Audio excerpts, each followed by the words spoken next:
Western Athletic Conference softball on ESPN Plus. The Lamar Cardinals and the Abilene Christian University Wildcats. Polly Wells Field, Abilene, Texas. Conference matchup Saturday morning. Coy Oslin alongside Hutton Harris here in the press box as we get ready to go from this softball facility in Abilene, Texas. Both of these teams faced off yesterday. ACU would win that matchup 6-3, putting up 11 hits for the Wildcats. So we get ready to go here in Abilene. It's going to be a beautiful day here today, Coy. A little windy here in Abilene, but that's to be expected in the springtime. Excited about some Western Athletic Conference softball here.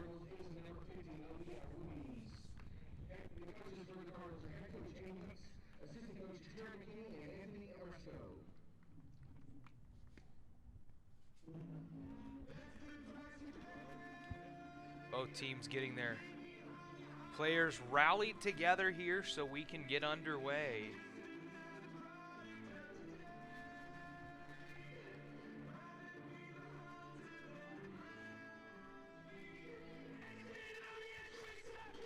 The second matchup between these teams this season.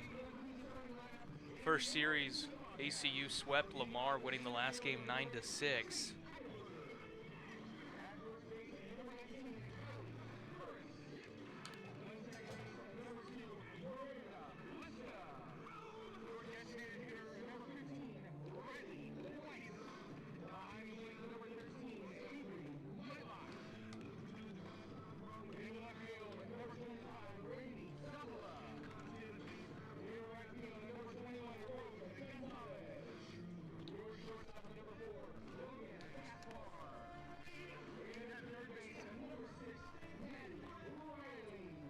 See Riley White there, the starter for the Wildcats. 4.14 ERA this season, 69 and a third inning, 6-7 record. Stands out the most to me, Hutton there. 26 strikeouts to 18 walks. Well, that's what you have to do in softball. You got to get ahead. You got to strike some girls out. Can't put runners on base, set the table for the other team. And you really cannot. That's one of the key things about softball is if a runner gets on base, there is, I would even say, a higher chance of scoring. Obviously, sacrifice flies and anything of that nature, but the base path so much shorter than what you would see in a baseball setting. These girls can move really quickly, and they can score on anything, even a infield line out, anything like that. ACU coming off a 6-3 win last night. Excited about the game today. And the first pitch is flied out to center field for the first out of the game. ACU stud Eichelberger with the put out there. No surprise, sure-handed.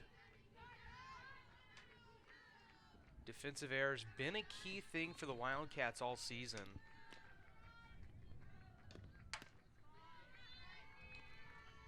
And the first pitch to Ramirez is outside for a ball. Ramirez batting .200 on the season. The second pitch, high in the zone for a ball.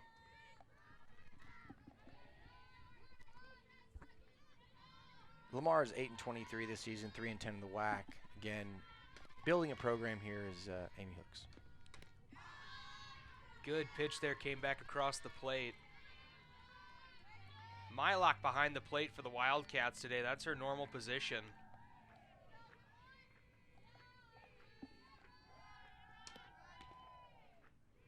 The 2-1 is popped up back behind and foul.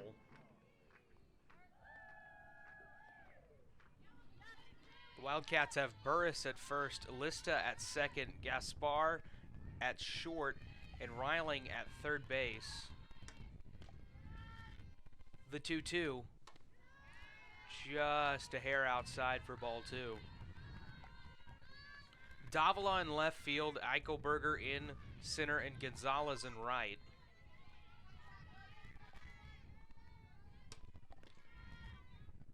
Payoff pitch is fouled off.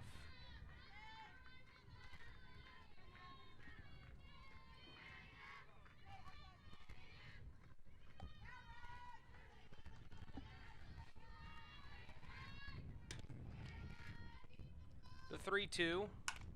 Shot down the left field line, going back, off the wall. Poor job fielding by Davila on left. Fielded by the shortstop, and it is a double for Ramirez. Yeah, her second of the season. Really nice turn on this pitch, 3-2 pitch. You can see here on the replay, nice job by our camera operators.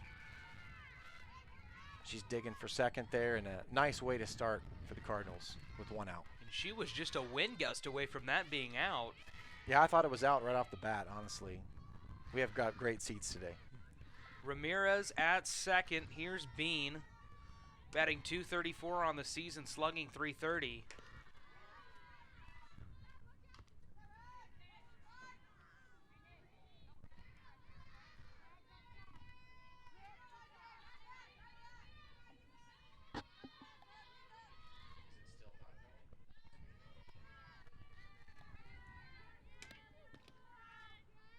The 1-0. Just back across the plate. A lot of movement on that pitch.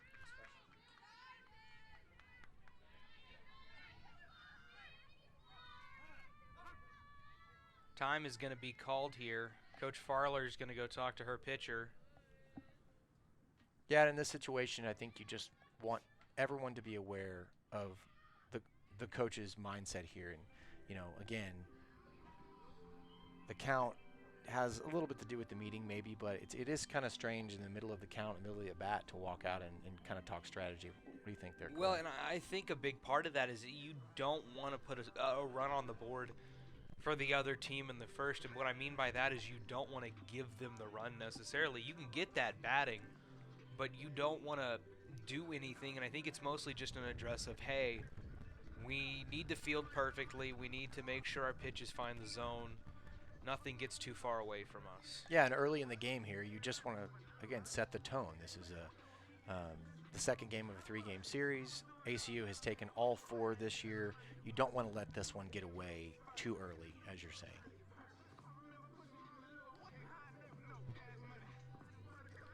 See Donnie Rundle, home plate umpire, going up there to talk.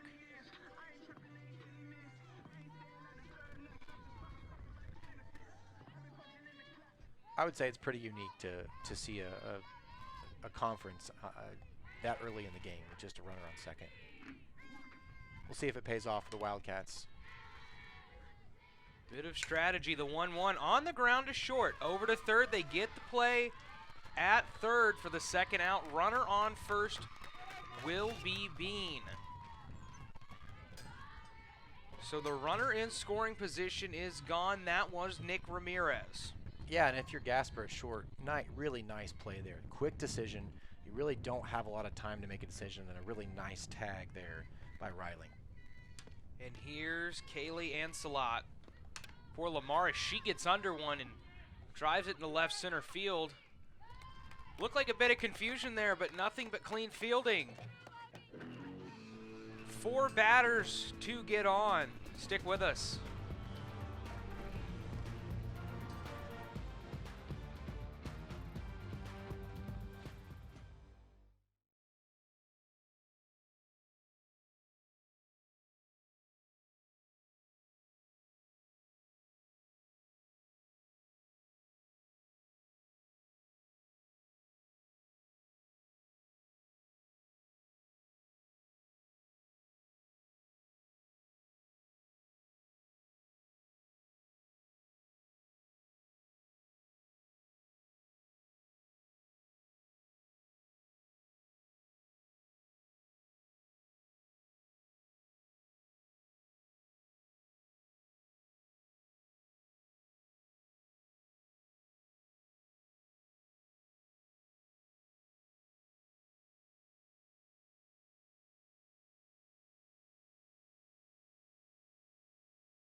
sunny afternoon in Abilene, Texas. Western Athletic Conference softball. Aaliyah Ruiz on the mound for Lamar this season. 3.24 ERA, 114 and 2/3 inning pitched, 7-11 record. Hut, we talked about strikeout to walk ratio, 70-41 for her. It's a big deal in softball. I mean, we just can't underscore it enough. And this is their horse for the Cardinals, and let's see if she can turn it around in this game.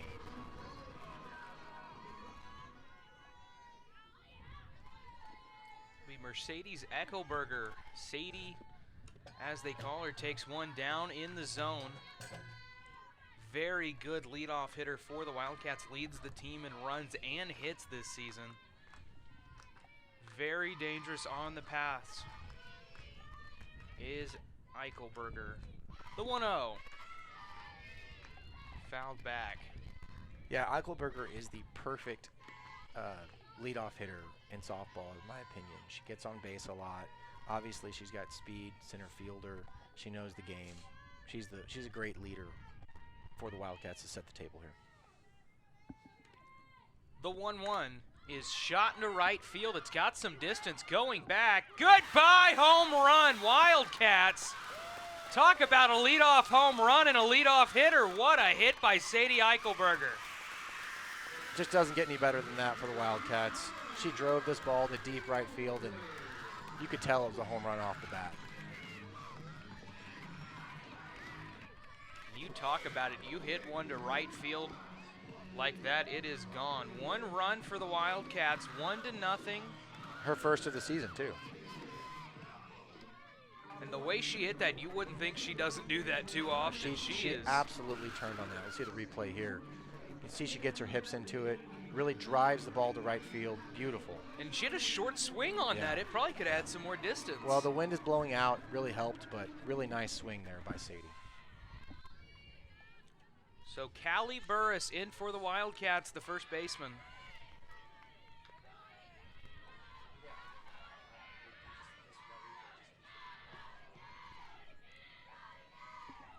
I mean, takes the first pitch for a 1-0 count. The pitch, fouled back. Talk about a home run hitter here. I mean, again, Callie Burris leads the Wildcats in home runs. She had another one last night. She can absolutely turn on this next pitch here. Here's the replay again of Sadie. She just absolutely turns on that, uses the wind to get out, and just out there. But it wasn't a wall scraper by any means. It wasn't. No, it wasn't. She knew. Again, we were sitting right behind home plate here, and just from her body language, you could kind of tell that she knew she hit it pretty well there. Burris this season slugging .677, .529 on base percentage. The 2-1, that one's high in the zone for ball 3. Always interesting to put your best slugger in at your second hole, but nothing wrong with a 1-2 punch like someone like Eichelberger who can get on base as much as she does. The 3-1. Inside for a ball. She's going to take her base. Yeah, she also leads the Wildcats in walks. That's her 23rd walk of the year. Again, Abigail Farler just really knows how to set the table here and build this lineup so that they can get to the middle of the order.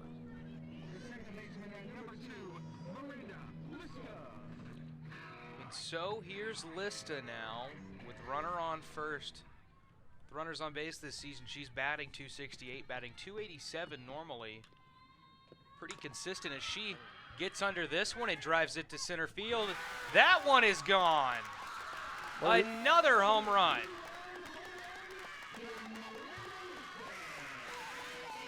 ACU brought the bats this morning. And again, this Wildcat team sets the table almost as well as anybody in the Western Athletic Conference. Again, you've got top 3 hitters today really showing why this team is 9-4, and they have a chance to do something in the postseason. Take a look at this replay here. And the wind, if you're sitting at home, you don't see the wind here, but it really is blowing out. But the Wildcats will take that, and again, it's blowing out for both teams. So we'll see if the Cardinals can take advantage in their next at bat. This one is popped up. Looks playable. Just short of the glove.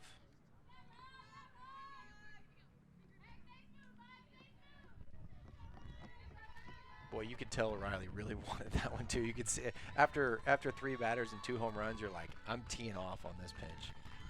White, of course, the pitcher in this game, but she has a good bat. Batting .385 this season.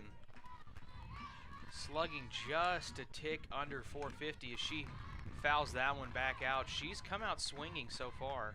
And why wouldn't you? Again, the wind blowing out, already 3-0 Wildcats. I wouldn't be surprised in the dugout if they were saying, just get up there and take a hack.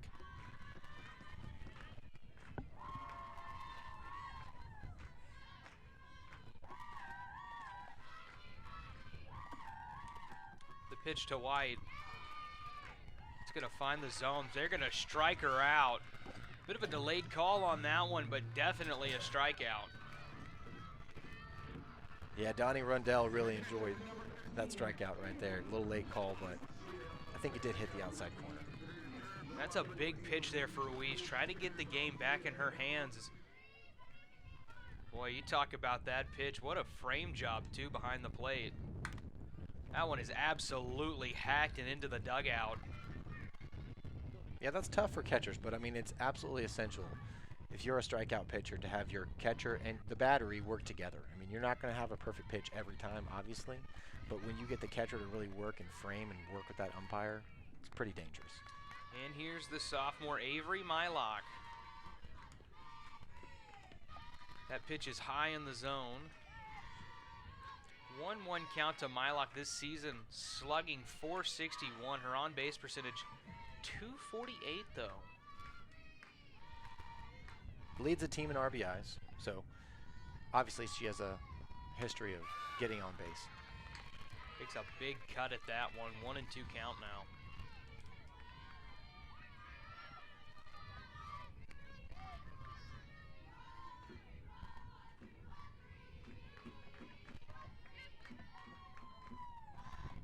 The 1-2 pitch on the ground, fielded cleanly at second and on to first. Interesting shift there, 3-man left side infield for the Cardinals gets the job done. That was Ramirez playing over in the short hole with Davis and Bean squished kind of in there between the two. Well, you could tell Amy Hooks has done her homework there when it comes to shading there.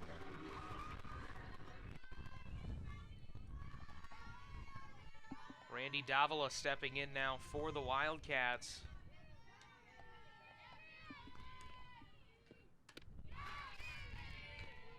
Batting from the left side, takes the first pitch for a strike. Davila this season, .407 on base percentage. The 0-1 is low in the zone. Number that really stands out for her, she is batting .320 with 2 outs. Still a threat is this Wildcat offense in these situations. The 1-1, high. And to me, what that says is with 2 outs, you're a patient hitter. You don't just get up there and swing. You have a strategy. 2 outs, you drive the ball all parts of the field, and you have a strategy.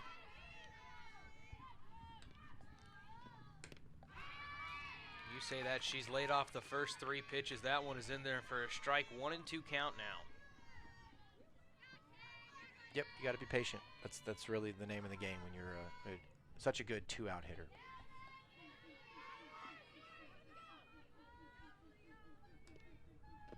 Ruiz deals, that one's low.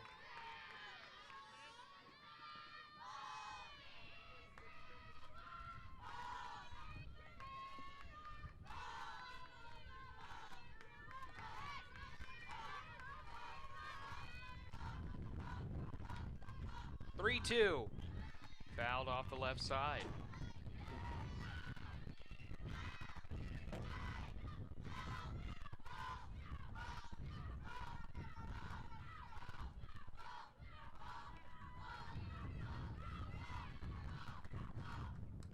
Ruiz deals. Ball 4. What did we just say, Coy? Patience, patience, patience. She set for almost every pitch of that at bat except for the foul ball. Yeah, and that's frustrating for a pitcher, obviously, right? You've had a frustrating inning, down 3-0 already. Then you got the best hitter with that, the 2-out hitter. She works a walk, and so it's difficult for a pitcher. And she worked that at bat. I mean, that was, she went up there wanting a walk. She did not want to get a base hit. She wanted to get on base. And in softball, it's a little bit different than baseball. Pitch counts don't matter as much, but mentally, again, you really want to get out of the circle as quickly as possible. Yeah, and that underhanded delivery, the much more natural delivery, takes less from your arm. A lot of movement on first early from Davila. But definitely not the start that Amy Hooks and the Cardinals wanted here in the second game of our series here. First of our doubleheader today. The 2-0 to Gonzalez is found back off the netting. Gonzalez this season, 29 games, 25 starts for her. Batting deep in this order, still an effective bat though. Yeah, except for the top of the lineup, Eichelberger and Burris. It's a pretty young team for the Wildcats. Gets under this one, should be playable in right field. It is. Fleming is there for the out. Wildcats put up a 3 spot in the bottom of the first. Stick with us on ESPN+.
Welcome back. Polywells Field, Abilene Christian leads 3-0 over Lamar.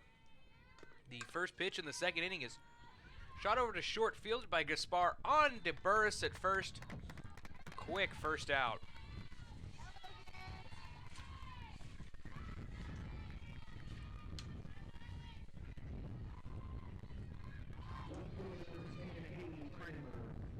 Freidenberg steps in now for Lamar.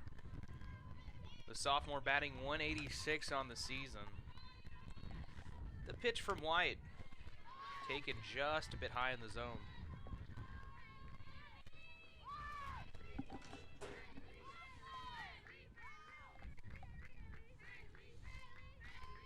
White had a pretty effective first inning, only gave up the double in 1 hit. Was a fielder's choice, got a second base runner. As that one is a strike. Yeah, she got ahead in the count. She got batters out quickly, which is exactly what you want if you're Abigail Farler. The 1-1. They're going to say she did not go on that one. That was close from our angle, Coy. Very close. Rodney Chestner, the first base umpire today. The 2-1 is shot into center field. Eichelberger going back. It is gone! Home run, dead center field, as close as you can get at least. And the Cardinals have a run on the board, 3-1 now. And Coy, this is exactly what we're talking about. This wind is blowing out to right field today with a vengeance. Absolutely crushed, but the wind really helped, and a really nice play by Sadie Eichelberger nice effort to try to get the home run back over the wall, and she even lost her glove there. Nice job by our ACUTV cameras. 3-1. You normally do not see the glove depart the player when they hit the wall. But that's just pure effort, and again, don't expect anything different from the junior.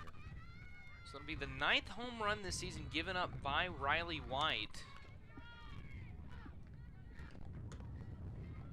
And again, we really just can't talk about it enough here, but this wind is just it's going to be a factor all day long. And if you can get the ball up in right or right center field, you have a real shot. I mean, you're really only talking about 190, maybe 200 feet to get the ball up and out. So it'll be Kincaid now for the Cardinals after they get their first run on the board in this game, and she'll take the ball there. Mylock wanting to switch balls there for White. Kincaid, the DH this season, batting .283, .449 on base percentage, .533 slugging, only 60 at bats though. She takes another pitch, 3-0 count now.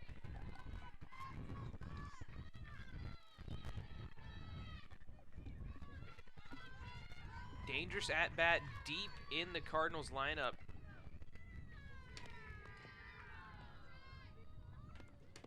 The 3-0 just outside. Kincaid will be at first. Very patient at bat there by Kincaid. After the home run, you really don't want to go up there swinging. You just want to see what the pitcher is, because you really don't have any idea what Riley White is thinking after giving up that home run. Hinojosa steps in now for Lamar.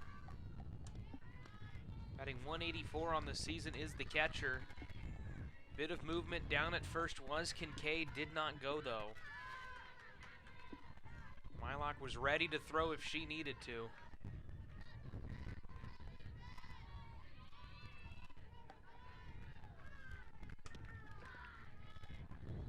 The pitch from White.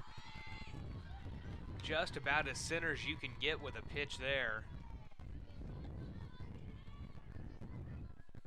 Hinojosa this season batting .222 with runners on base. The 3-1. Just low and out of the zone.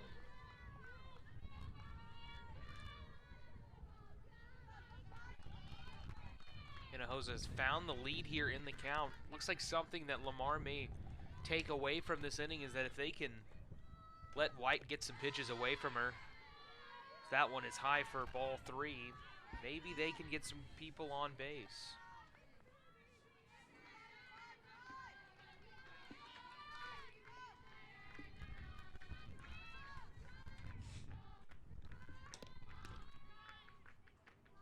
The 3-1.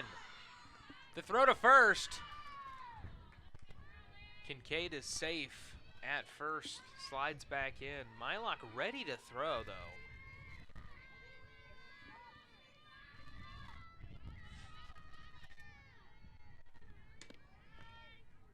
The 3-2 pitch. Low. And it'll be back-to-back walks for White. See if we get a visit here from Coach Farler.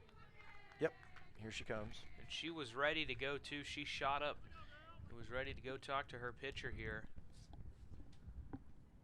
And Coy, again, similar to baseball, you're walking out to the circle here to talk about a couple of things. Number one, control. You really don't want to lose control of this game. You won the first 4 games against Lamar this season. You really don't want to give up this second game when you're playing a doubleheader. And the second thing to me is the wind. You just have to know that at the bottom of the order, you don't want to make a mistake to these hitters, because they can get the ball up and get it out. Just in the top of the second, though, 2 mound visits already from Coach Farler.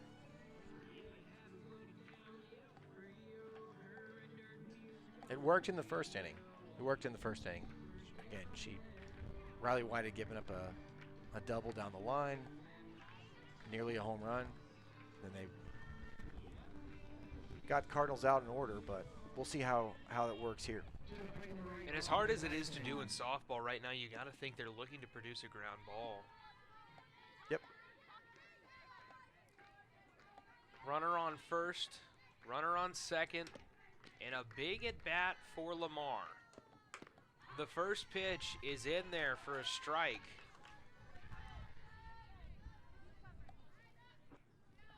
Zia Sang, the batter.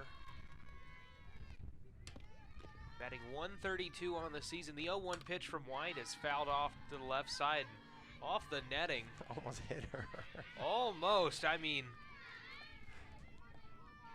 would have been an interesting situation to see how she would have reacted to that one. Early 0-2 count, though, for White. That's exactly what she wanted. Something she has not had in this inning. The 0-2 pitch is fouled off. Zia Song, you got to think she wants to hit one and run. She's already getting a very big lead off, even when she fouls these off. She's ready to go. They just want to load the bases here. The 0-2. Fouled. Maddie Reiling there at third base was ready to jump on that one. Yeah, again, you almost wonder why Amy Hooks and the Cardinals aren't getting the runners over here. That's their primary objective here, to get back to that top of the lineup for Brooks. For Brooke Davis. All you would need is a good lead and a good hit. That one just outside. They're going to appeal to third. Rocky Barnhill will say she did not go, so a 1-2 count now for Zia Song.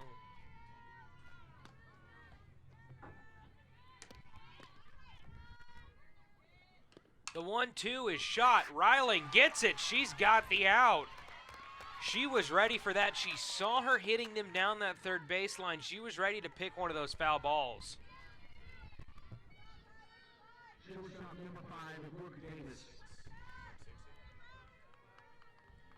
Back to the top of the order now for Lamar. Brooke Davis stepping back in. Batting .250 with runners in scoring position this season. She will take the first pitch. A lot of movement on the bag still for Lamar.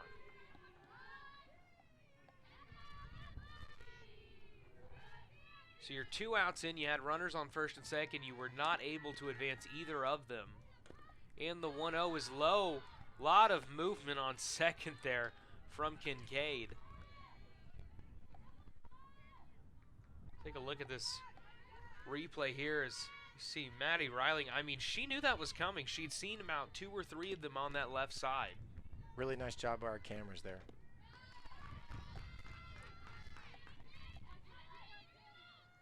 Of course, ACUTV crew being led by Will King today.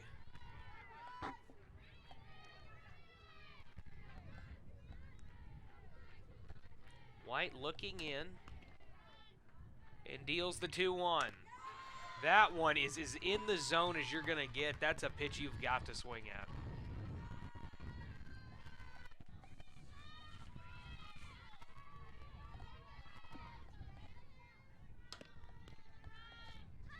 The 2-2.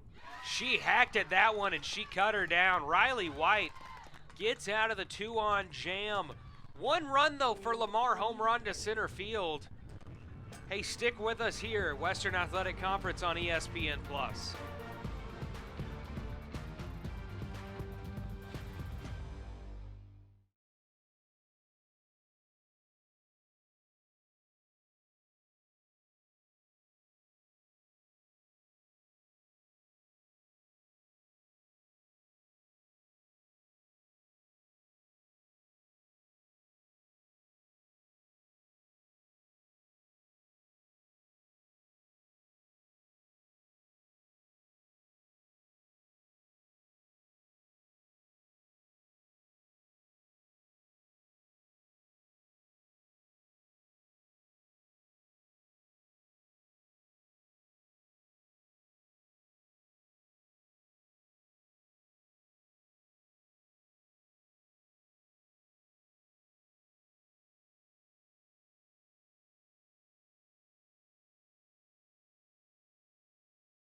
Welcome back, Abilene, Texas. 3-1. ACU has the lead here, and they're going to get to take some at-bats again. It'll be Gaspar for the Wildcats. The pitch is low for ball 1.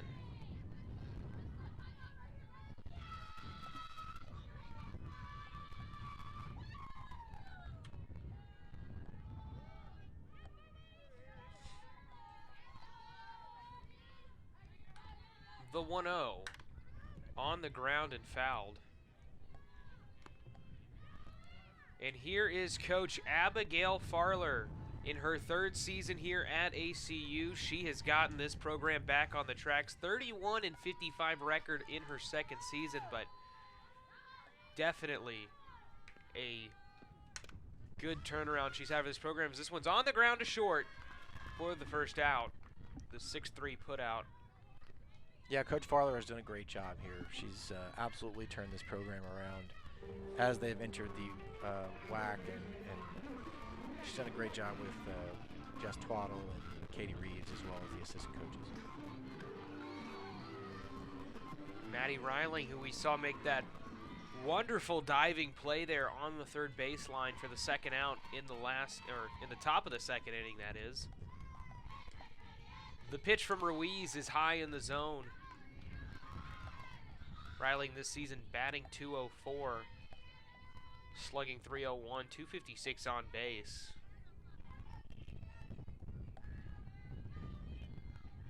That's 3 doubles though this season. She takes one low in the zone for ball 2. Only walked 6 times this season, Reiling has. Up early in the count, 2-0. Good opportunity here for her.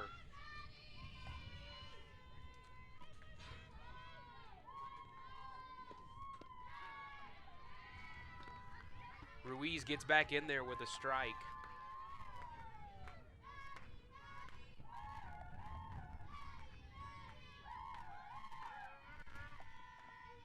Ruiz looking in, trying to find her pitch there. The 2-1.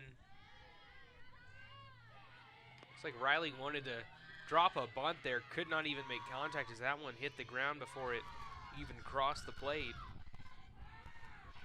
Yeah, I think as Ruiz struggles here, Riley's just going to try to make sure that she doesn't swing at something bad here. Well, this is a definite take right here, and it is a walk. So Riley gets her 7th walk of the season and gets on first. And here's Sadie Eichelberger again. One of the few left-handed bats in this lineup for Coach Farler. Obviously, we saw her earlier go yard to right center field. Yep, came into the game batting .330. She absolutely has power to get it out to right field again. The 0-0. Coy, do you stay away from her here, or do you challenge her? I would say challenge her. Take the confidence. See what you can get. If you can get her to make some contact. This is definitely an out you need, though. The 0-1. Shot off to the left side, foul.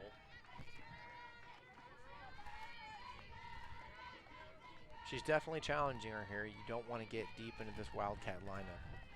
Too many people on base if you're the Cardinals. Riling on first, ready to go.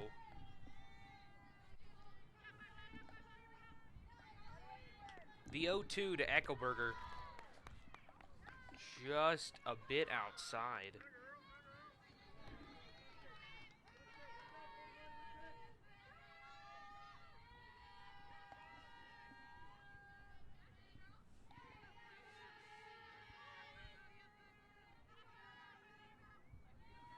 The pitch from Ruiz is taken high in the zone. They're going to appeal to first and say she did not go.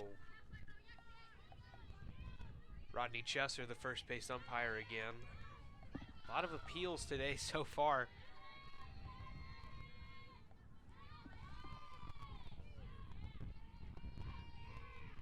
The 2-2. Shot down the left field line. Moving in, it's off the glove. Going to third is Riling. The throw. She is in there safely. So a double from Sadie Eichelberger. Really nice piece of hitting by Eichelberger there again. She could not turn on that ball, and she just kind of poked it down the left field line. And with Riley, the speedy Riley at first base, she takes the extra base, and the Wildcats are set up again. Freitenberg there in left field for the Cardinals could not make the play there. So runners on second and third. That's Eichelberger and Riley. Burris now at bat for the Wildcats. And this is definitely who you want up in this position. Absolutely for Abigail Farler's team. You want to pile on here. Let's look at another replay here. Just kind of poked it down the left field line. The left fielder couldn't make a play on it, and of course the speedy Riling is safely in at third base. It just really sets it up, Coy. You can tell that, again, the wind is playing a factor here, but that was just a good piece of hitting down the left field line. A little cue shot to left field, nothing wrong with it at all. And again, the Wildcats coming in at 9-4 here, winning game last night, 18-18 overall. They need to take this series here if they want to continue to be close to the top of the WAC.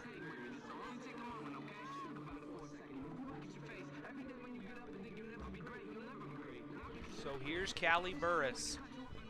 We talked about it earlier, batting .398 on the season. She takes one outside, and it looks like they're going to intentionally walk her. Just about to say that, Coy. Open base, really no reason to challenge 19 here.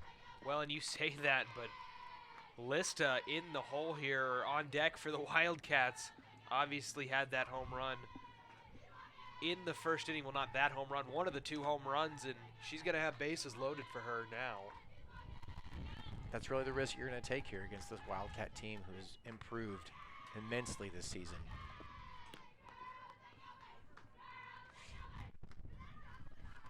So Callie Burris on first, Eichelberger on second, Riling on third, and here's Lista now with a big chance.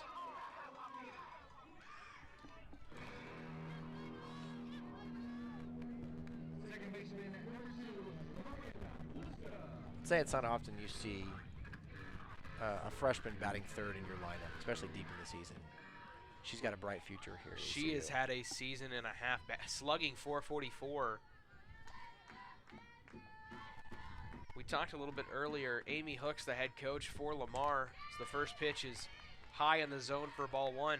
We noticed she's probably been scouting for this Wildcat team very well. You saw that shift earlier.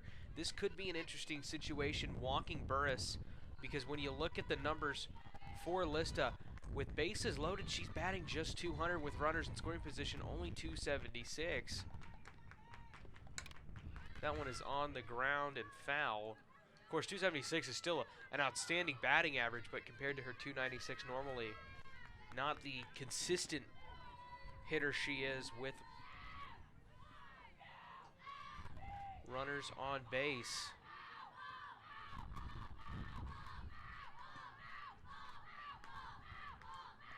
The 1-1. Just a bit outside there. 2-1 now the count to Lista. And if you're the Cardinals here, yes, you would like a double play, like a strikeout, but you're going to trade an out for a run here. Absolutely, any day of the week. Yeah, and this is one of those situations where it's just how can we stop the bleeding with one out. The 2-1. On the ground to third. Poor job fielding on to home. She is out at home as Riling. So the bases will stay loaded. That is, you got to think, the best planned situation there. It just doesn't get any easier or better for the Cardinals there. Really nice play by the third baseman. You can see here on the replay, a nice throw. She scoops it up. She's out anyway. Didn't have to tag her, obviously. It's a forced out, so that's a nice play by the Cardinals. Good recovery by Sam Bean at third for Lamar. So Eichelberger at third, Burris at second, Lista at first. Base is still loaded. Ruiz has yet to give up a run. The first pitch is low for a ball. Very intense moments here just in the second inning of this matchup. And now the reverse is for the Wildcats is you really need to get a run here. Bases loaded, one out. You've got to get a run early in the game. This would be a massive win for the Cardinals if they get out of here with no runs. Ruiz checks the scout on her arm. Into center field, this one is shot. Going back, it is over the head of the center fielder. One run is in. Here comes Burris. Here comes Lista. He's going to score all of them on a double. What a hit there for Riley White, the pitcher. Give herself some padding there.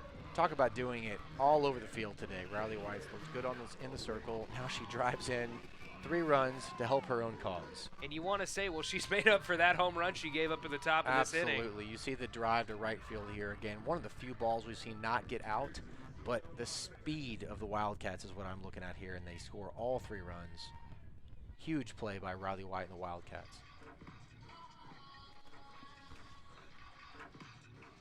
It was Zia Sang in center field. We're going to have a pitching change here. It's going to be number 15, Callie Burris for Lamar.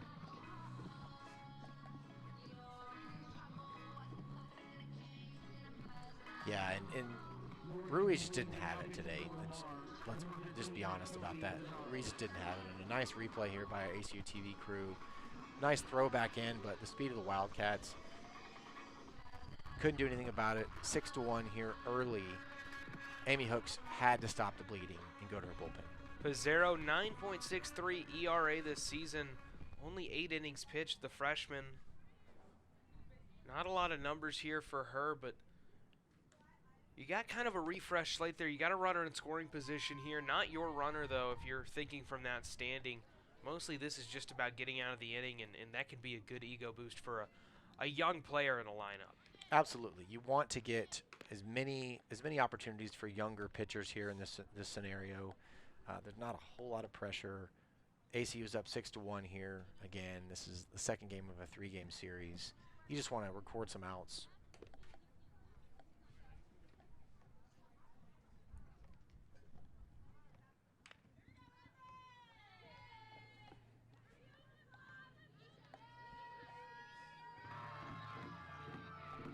So it will be Mylock for the Wildcats, the catcher.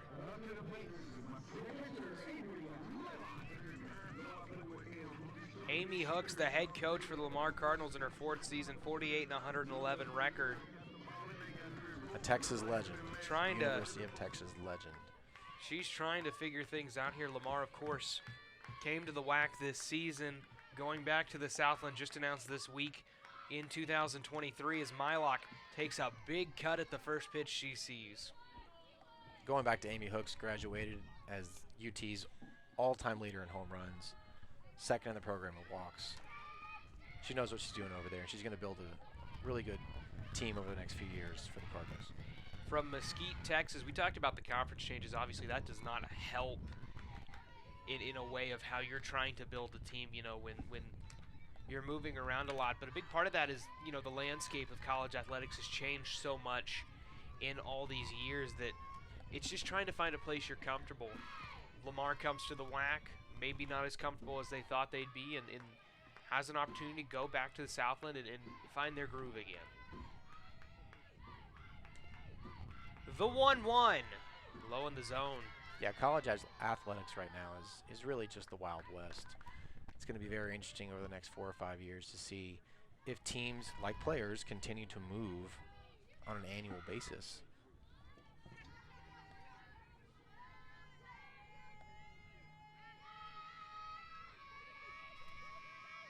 The 2-1 to Mylock. Low in the zone this season. Mylock batting just .223, but with runners in scoring position, batting .320.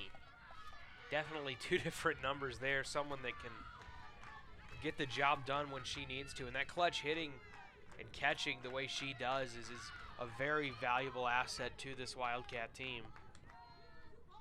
The 3-1 is shot into center field. That's a base hit. It's going to move Riley White just to third. She thought about it for a second, but you got runners on the corners now. Yeah, you don't want to get too greedy for the Wildcats there. Abigail Farler thought about it. You can see it. But a really nice piece of hitting. She's patient. Nice. Dumped it into left field. Nice hit. So if you're Pizarro now, you still haven't given up the run here. You've got a force out at second. But you've got Randy Davila standing in your way, batting .262 this season. The first pitch is just outside for a ball. And what do we talk about with her in the first at bat? Patience. 2 out hits, patience. She's got 2 outs, runners in scoring position, patience. Davila, of course, only took 1 cut that entire at bat, and it was a foul ball. She walked in the first inning. The 1-0 high in the zone, and she's continued to only have swung the bat once today. If she can replicate that here, you've got Gonzalez on deck for the Wildcats, Gaspar in the hole. The 2-0. Just low. What a lot of patience. Wow. Perfect scenario here for Miranda. She really has nothing to lose here by taking this next pitch to set the table again for the Wildcats. The 3-0 to Lista. Low, and she's going to take her base. Bases loaded now. You've got past your patient hitter, the person that's not going to swing out of anything outside of the zone. Now you've got an opportunity here with Gonzalez stepping in for the Wildcats to maybe say, hey, completely different batter here, someone who isn't necessarily as good at walking as Davila is this season, so let's attack the zone maybe a bit more. Although 12 walks on the season, she has some patience at the plate. First pitch is in there for a strike, and Pizarro's doing exactly that, attacking the zone. Is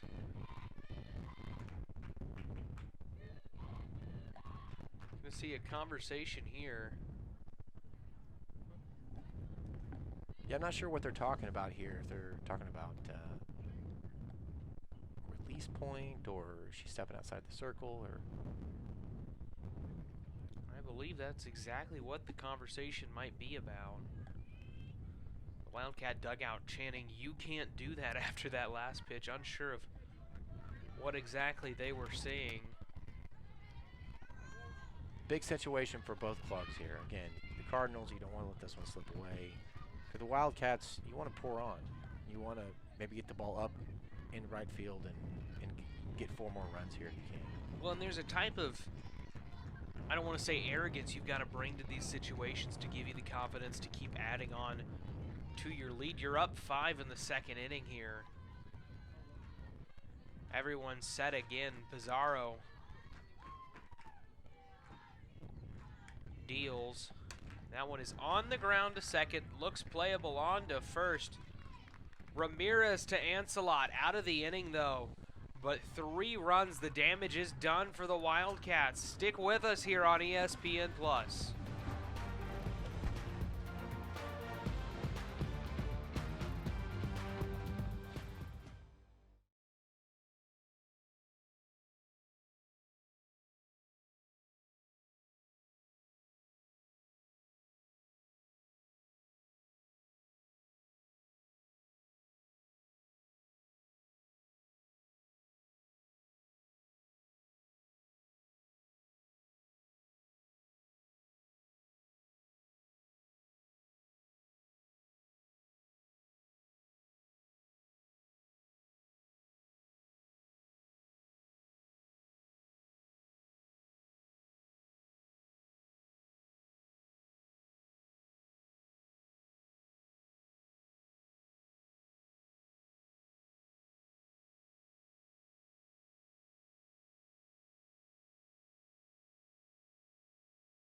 Welcome back. Pauley Wells Field, Abilene, Texas. The Wildcats up 6-1 over the Lamar Cardinals.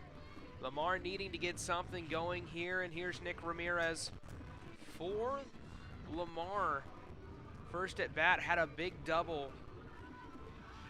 One of the just 2 hits Lamar has today. The other one, of course, was the home run. Yeah, for the most part, Riley White's kept the Cardinals off balance. Let's see if she can continue that in the later innings here. And that one, they're going to appeal to first and say she did not go.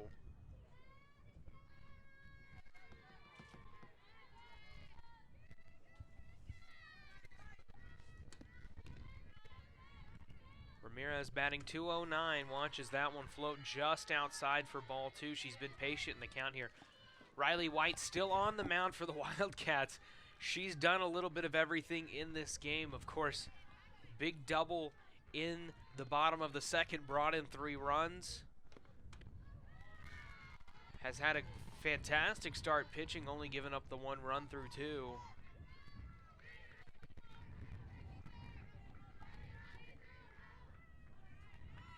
The sophomore from Thorndale, Texas, deals the 3-0. And it's going to be a walk, so patience there from Ramirez is going to bring up Sam Bean now. It's not what you wanted if you're the Wildcats there, and it's exactly what you wanted for Amy Hook's club. You wanted to start with the walk, hit, got to set the table. When you're down 5 runs early, this is how you turn the tide.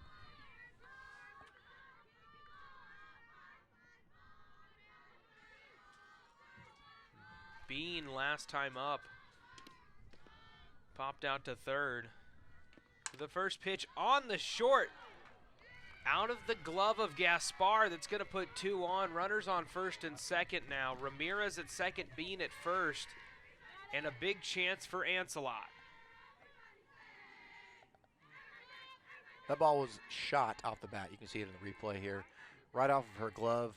Didn't really have a chance for a double play. I don't know. She didn't have much of a chance for anything there. Just shot right off her glove. Really nice piece of hitting there by the Cardinals. And it would have been had to have been a heck of a snag there at short for Logan Gaspar. See Ryling going over and talking to her pitcher. A lot of strategy for the Wildcats today defensively. We've seen it, and it's all worked out. And even though she's pitched well, she has had to pitch out of a couple jams. And so, again, this is nothing new for her. But if you're ACU, you really have to bear down here. Ancelot 0 for 1 today. Flew out to left field. The first pitch, it bounces in there. The runners are going to advance to third. The throw to Ryling. They're not going to get her, so runners on second and third. Ramirez on third, Bean on second now for Lamar. 2 in scoring position now for Ancelot, batting 182 with runners in scoring position this season. And now an open base at first. That changes their strategy, I think, just a little bit. The 1-0 pitch. Shot into left center field. Going back at the track. It is gone. 3-run shot for Ancelot. That'll be the 5th for her this season, and the Cardinals are right back in this one. It's 6-4. It's exactly what I was just saying a second ago. The strategy may have needed to change there. You don't want to serve up one on a tee for their best hitter, best home run hitter, and she made her pay. Let's look at the replay here, Corey. Ancelot, I mean, she knew it too. Look at that bat flip.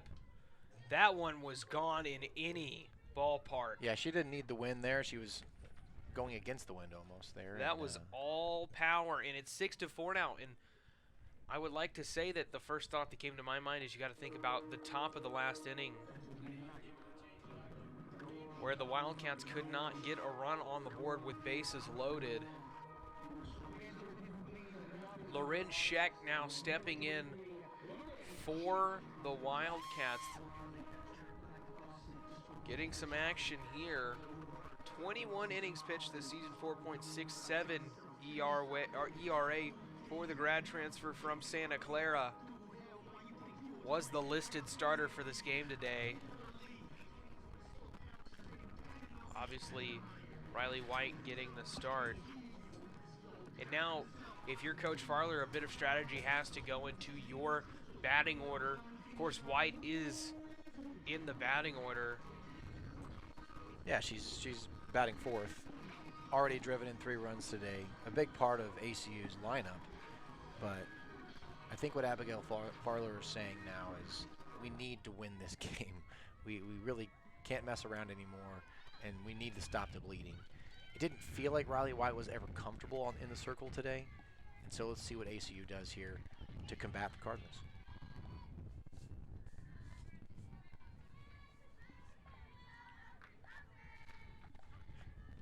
Sheik coming in now for the Wildcats. Her first pitch is out, and it's going to be a ball. And if you're Amy Hooks and their club, this is exactly how you want to come back on the road here. Down 6-1, work a walk, couple hits, home run. That's why a lot of people love softball. It's a very active game. You feel like no game is ever out of reach in any situation. Especially in these games where neither one of the pitchers really had it. Just never know. And again, I'll say this 100 times a day, the wind is really, really helping both teams. The 1-1 from Sheck is on the ground. Riley fielded that one like it was fair.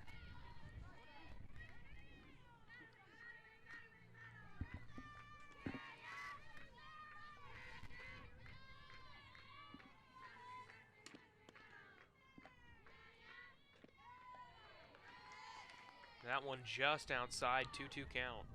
She wanted to get her to chase there on the off-speed pitch.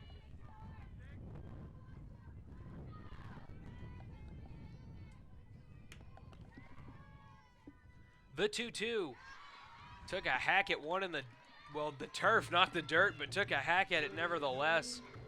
Strikeout for Sheik, gets the first out of the inning. It's exactly what you wanted for the Wildcats. After a 3-run home run, you want to settle down, see if you can get the Cardinals to start swinging some stuff out of the zone, as you can see here. That one bounced in there. What a pitch from Sheik. Low in the zone is the first pitch.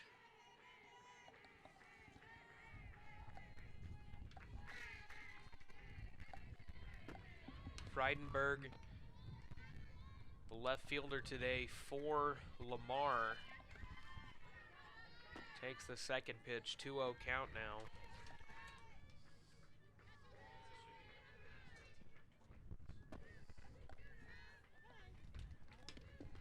This season batting just 200. That one finds the zone there, and she's back in the count. 2-1.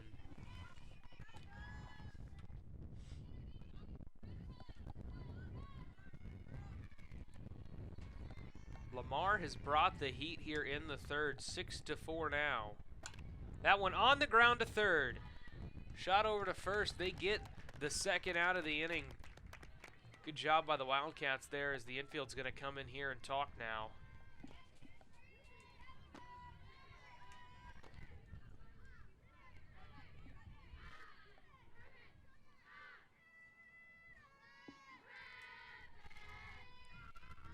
And here is Kincaid now for the Cardinals as she gets the first one she sees. Fielded by Lista at second, on to Burris at first. Lamar, though, adds some damage. 6-4 ACU. Stick with us.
Welcome back to Polly Wells Field.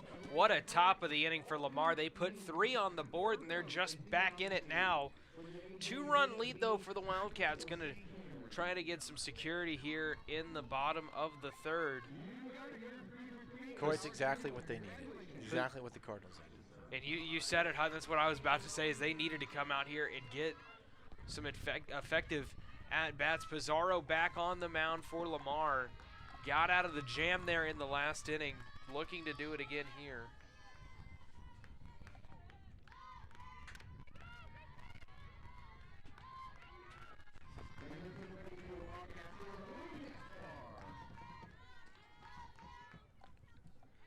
Gaspar in for the Wildcats here. Grounded out in her last at bat to the short hole.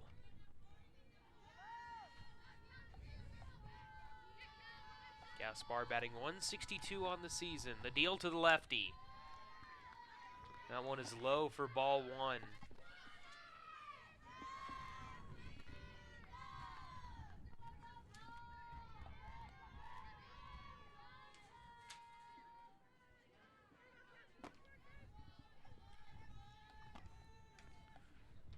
The 1-0. It's going to be another take, ball two. Really patient at bats throughout this ACU lineup today.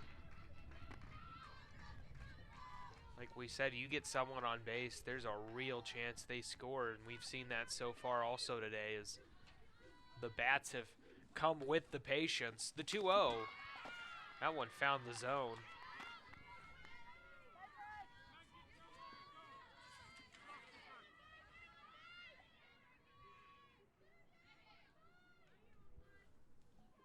Six runs on 5 hits for the Wildcats so far today.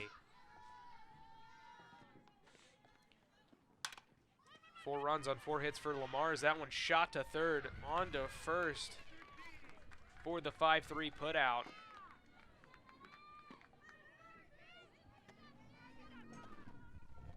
Yeah, as you can see the replay here, the ball is shot down the third baseline. Nice play by the third baseman of the Cardinals, and a nice scoop as well at first. You can kind of feel that both teams are balancing here in the third, bottom of the third here. Both have found their stride. Wildcats still have that, I don't want to say comfortable 2-run lead, but definitely a good lead. Reiling tried to bunt that one, couldn't get too much contact. Wanted to do that in her last at bat we saw, but couldn't exactly get a good go out of it. Yeah, I think if you're Coach Farler here, that's exactly what you want. You want a 2-run lead in the third inning. She would take that any day of the week. Reiling walked in the last inning. The pitch to Reiling. Tried to bunt it again. And it's at the point where you're just showing your hand. There's a reason she's trying to get on, as you see there. Sadie Eichelberger on deck. She has done the damage today so far.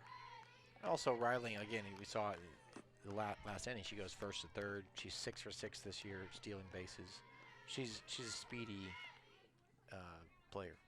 The 0-2. Shot up right field. Is not playable. Looks like the wind carried that one a bit more than it was going to normally.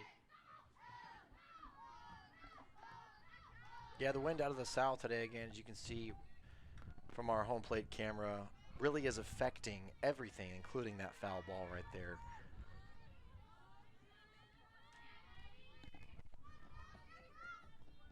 So it will be another 0-2 pitch to Reiling.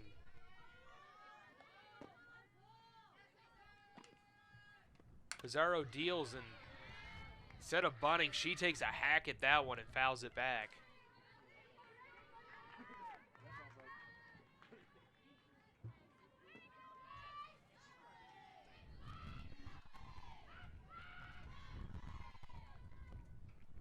Reiling, the sophomore, 9-hole hitter for the Wildcats, batting .204 this season.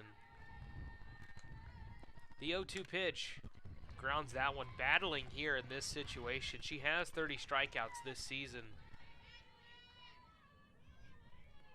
Just trying to get on base here, it looks like.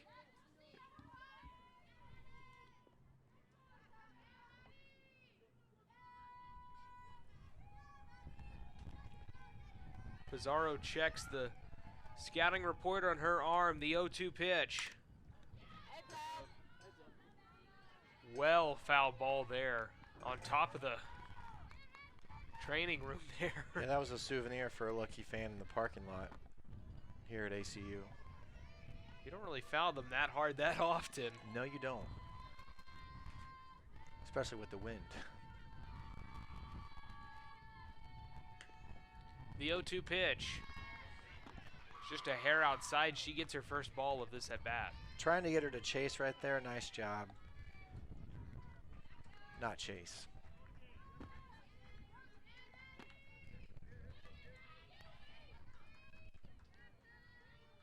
Winds 22 miles an hour out of the south. The pitch. Shot down the third baseline. That is just fair. Rounding first is Reiling. Does not do it. What a piece of hitting there by Maddie Reiling. What an at-bat.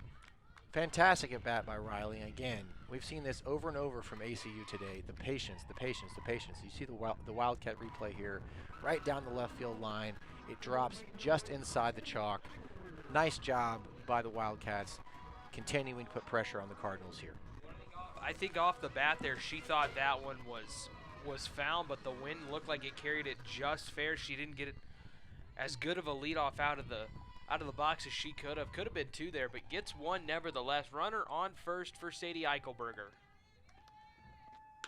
And again, here in Abilene, we're used to wind, but in this small of a venue, wind can really make a difference every single swing. Sadie so far today, double and a home run, two legs of the cycle through 2 innings. The 1-0. Low in the zone for a ball. Just watch out at first if you're Lamar here. Again, they're very aware of who is at first. Reiling is 6 for 6 this year in stolen base attempts. Again, she went first to third in the previous inning. We'll see if they use that as a weapon here. The 2-0 to Eichelberger. She takes that one for the strike high in the zone.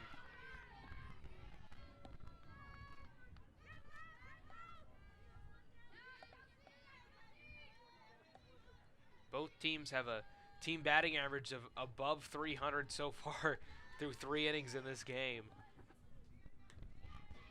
The 6-4, she takes a big cut at that one.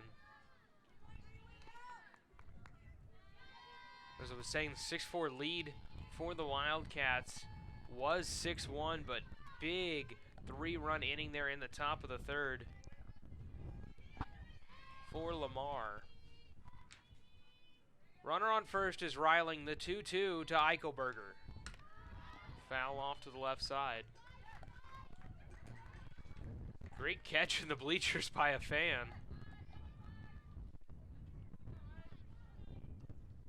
Really nice crowd here today for a big day here at ACU. You got ACU baseball, ACU softball, then ACU's football spring game. Of course, ACU baseball, big series this weekend taking on Sam Houston. Big implications in the WAC Southwest. The 2-2 on the ground to short. This could be 2.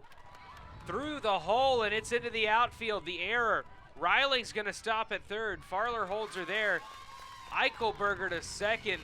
So the fielding error at second in Ramirez's glove gets the runners on second and third with nobody out, with 1 out, excuse me. That could have ended the inning. Yeah, I think that's an E4 there. Again, I really couldn't tell from our angle. It could have been a throwing error. I don't know, but honestly, you got to convert that if you're the Cardinals. I mean, this is the first error either side today, and it's really going to hurt them now that you have Callie Burris coming up. If we look at it again, I think it's probably an E6, but I really couldn't tell from that angle or from our vantage point here. I couldn't tell if the second baseman needed to just stretch and make that play, but either way, she fielded it cleanly. She just has to make the throw. What a good job by Zia Song in center field, though, recovering that ball and getting it back into second. Almost got the out at second of Eichelberger, and you want to talk strategy. Callie Burris now up for the Wildcats, runners on second and third. We talked about her a lot. Definitely the outstanding slugger on this Wildcat team. Well, it's the same situation that the the Wildcats were in last inning with Ancelot up. You had runners at second and third, 1 out. Your best hitter, best home run hitter at the plate. If you're Lamar, do you attack here, or do you try to stay away from Burris? They're going to intentionally it's walk pretty her clear again. That they're not going to mess with her. Gonna put her on first. Bases will be loaded. The double play will be set up, though. That's definitely the strategy here. We saw this last time, loaded the bases. Then we saw a double that unloaded them. Well, Miranda Lista, obviously waiting in the on-deck circle. We can see her smiling right now because she knows the situation. She knows that they're waiting for her to get up to the plate, and she's welcoming that challenge. I can attest to that, Hutton. She is smiling ear to ear right now. This is the exact scenario she wants. Pizarro, though, not the situation she wants, obviously. And it looks like we're going to see a mound visit here.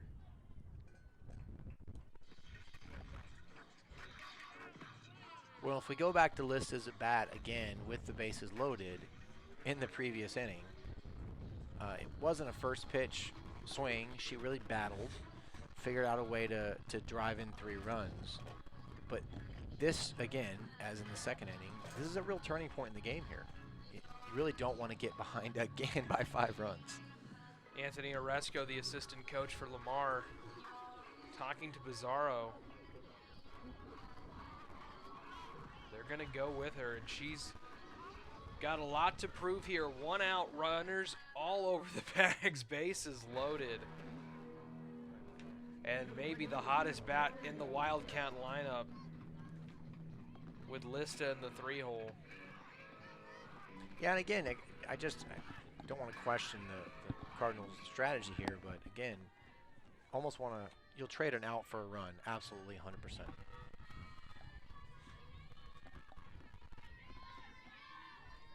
The first pitch of a big at-bat is low for a ball. And that is not a pitch you want to see if you're behind the dish there. You don't want one of those to get away. Critical for the Cardinals to come away here. Only down 2 or 3 runs. All 3 runners set and ready to run. The 1-0 bounces in there again. Burris at first, Eichelberger at second, Reiling at third. This is all due to that, I guess what we want to say was an E4. Yeah, it was close. It was I would say it's a combo error there. But and for the record, that was actually scored an E6. Makes sense. It Fouled makes sense. off to the right side. She fielded it cleanly. She just didn't make the throw. They also did say that Eichelberger reached on a fielder's choice there. So if you're keeping score at home, bit of a book filler there on that play. 2-1, you're really looking for your best pitch here if you're Lista. The 2-1, that one is in the dirt. Third pitch of this at bat in the dirt. All right, Coy, 3-1, bases loaded. What do you do here if you're Lista? Are you teeing off here? Are you being patient? I think it'd be irresponsible to swing. Unless it is cheese down the middle, there's no situation where you should swing in this situation. That is exactly what she does. She waits on the pitch, takes the walk. Reiling scores. ACU leads 7-4 here in the bottom of the 3rd now. And in a game when runs are so valuable and you feel like there's probably going to be a combined 14 or 15 runs here, that doesn't feel like a huge win for either side. Sorry for the Wildcats there, but psychologically, you want to continue to put points on the board here. Sorry, runs on the board. And here's Riley White. She put up 3 runs in the last inning, unloaded the bases, exact same situation. And the pitch to White is in there for a strike. Pizarro attacking the zone immediately here, not cutting down at the bottom like she was before.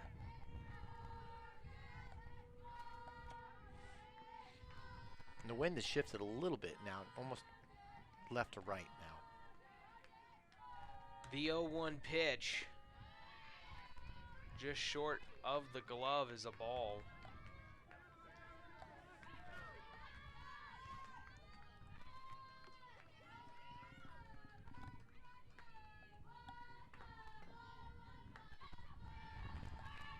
Hinojosa behind the plate for Lamar today. That one is low in the zone for ball 2.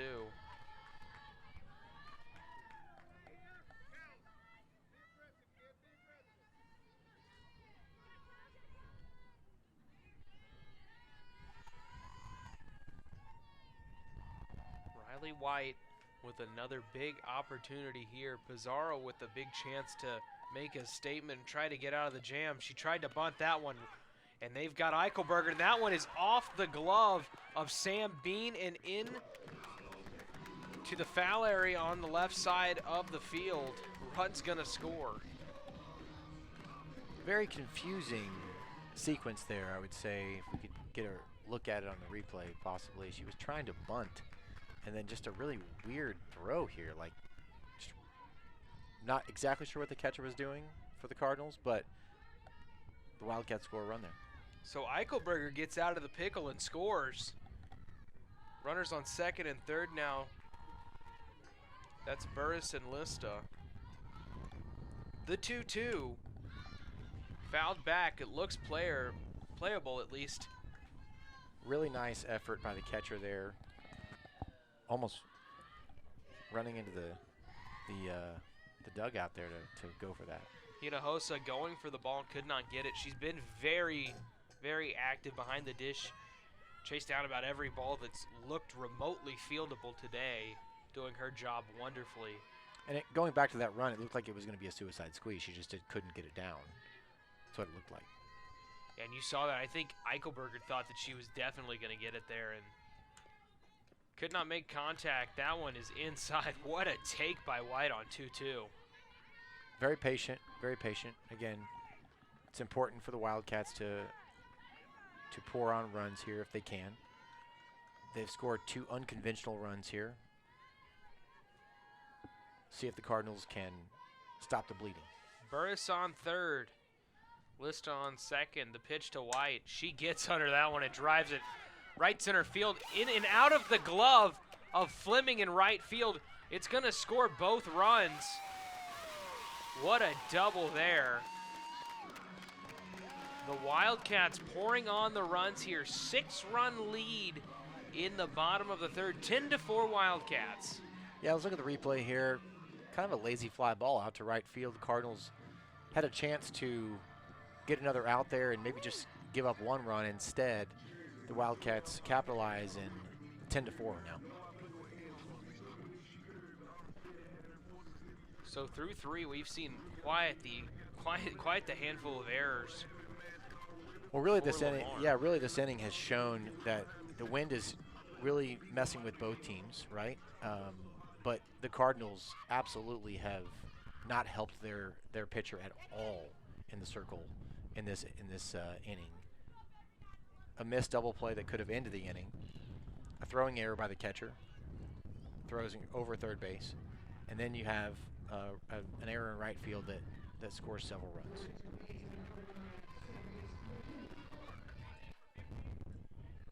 So 18 for 15 there. Taking Riley White out. So softball, of course, a lot of changes can happen in these games. 18, McKinley Clark, the outfielder from Waco, freshman, taking over at second, definitely just trying to move someone around the bags here.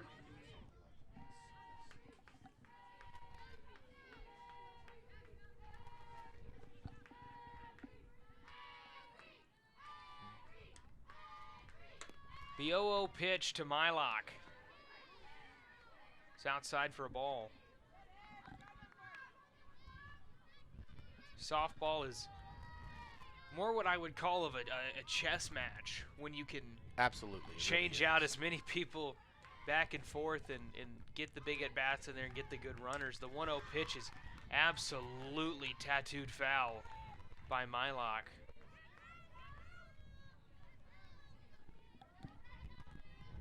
Mylock, the sophomore out of Georgetown, Texas. They use her all over the place, mostly catcher, but she's a very good utility player for Coach Farler.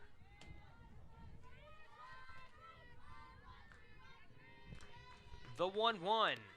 She took a hack at that one high in the zone. What a pitch from Pizarro. When you've given up 4 runs, when you can make a pitch like that still, shows that the confidence is not gone.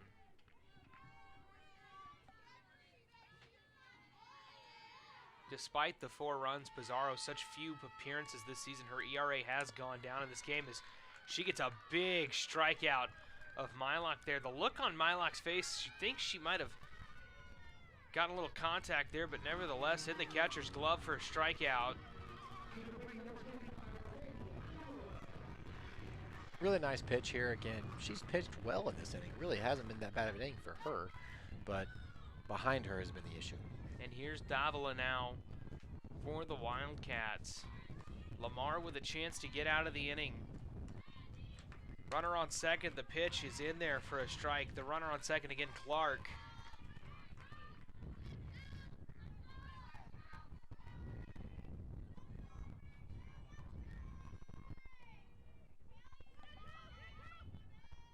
And even though it's 10-4 right now, Coy, the Cardinals still have a chance to come back in this game. They've shown this with the win. They've shown this with their bats. Trying to get the Wildcats out here and move on into the fourth inning. Boy, Clark jumped off the bag on that one. This season, in 3 attempts, she's stolen 2 bases for the Wildcats.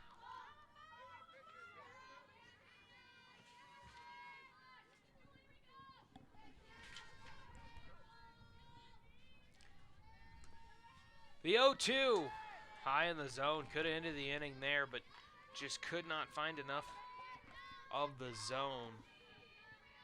Pizarro still battling though, 47 pitches in, only 1 inning of work here.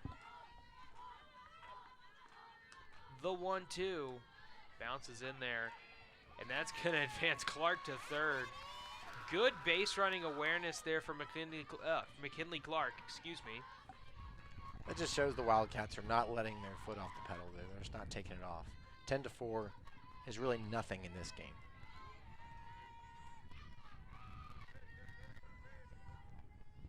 Great awareness there.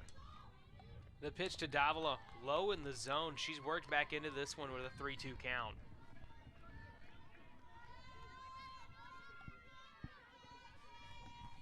Patience, patience, patience. We sound like a broken record, but the Wildcats clearly the plan going into this one, and they've executed so far. Clark on third, the payoff pitch. It's going to be a ball. That one just painted the zone, too.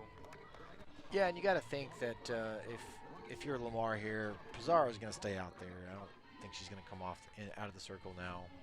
10-4. She's lost a couple of hitters here. She's in a really tough spot, but she's got to bear down and try to get out of this inning. Well, and even then, you think about she's a freshman. There's a lot of opportunity for her to eat some innings here, get some experience.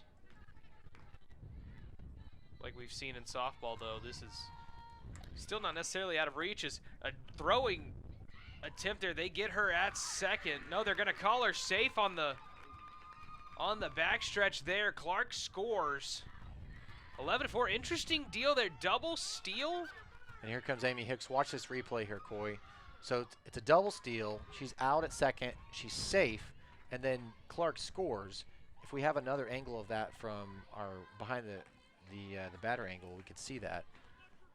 Hooks obviously coming out here. Interesting situation there. You call the runner out at second. Everyone relaxes a bit, gives Clark the ability to score from third. Here's the replay here, Coy, from behind home plate. So she throws down. She calls out. I'm not sure if she dropped the ball. Of course, Clark scores.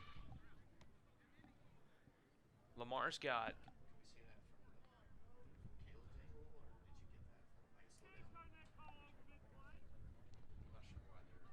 So you've got Hooks talking to Chestner, the first base umpire. You've got assistant coach Oresco talking to Donnie Rundle here at home plate. Here's another replay, Coy. They're going to slow it down for us here. So I think he called her. I don't think she tagged her either. I think it was just. I think the umpire must have thought that she tagged her. Got the umpires meeting there. Great replay from Avery Jackson, ACUTV. Absolutely, Avery, senior here at ACUTV. Fantastic work. Great guy. Amazing at what he does, and you got to think about if you're Gonzalez too. What does this bring into how you're going to do it? They're going to say she scored. They're going to say the runner is safe at second. Hooks is not happy.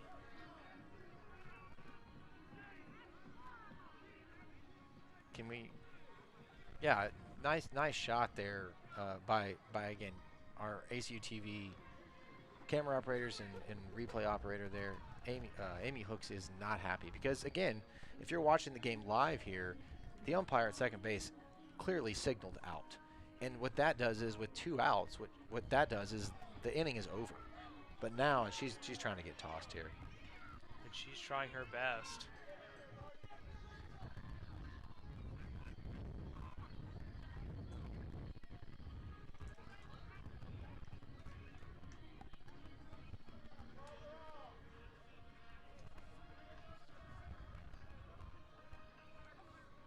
Lamar coaching staff not a fan of this at all.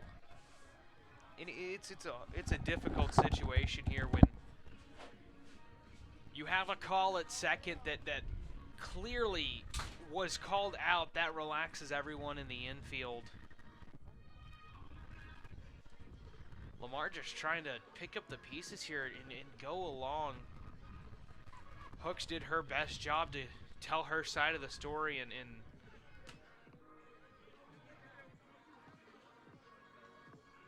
you know, even if she is out, you've got to understand the frustrations for the Lamar coaching staff.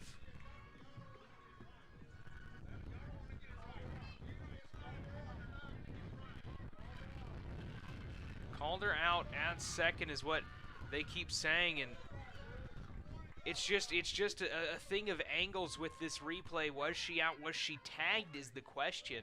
Whether or not the throw was there, it definitely was. The question is, was she tagged sliding into second? The run will stand. It's 11-4 ACU, 7-run lead in the bottom of the third, 5 runs in this inning. The pitch from Pizarro, the 0-1, is in there for a strike. What a great way to respond for the righty.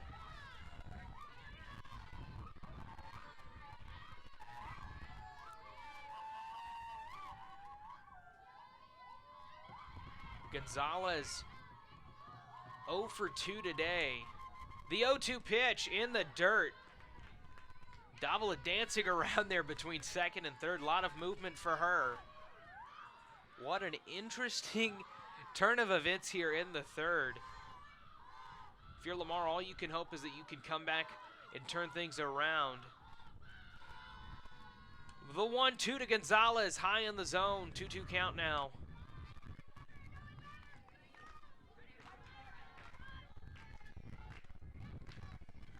To number 21, Rose Gonzalez. Freshman righty out of Grand Prairie, Texas. The 2-2. Hacked out. On deck is Gaspar for the Wildcats, but it looks like, well, should be Gaspar. It looks like they've switched out, and it's Paige Harris on deck, maybe potentially coming in here if Gonzalez can get on base. The 2-2 is absolutely tattooed. Left center field. Going back at the track. Goodbye, home run, Wildcats.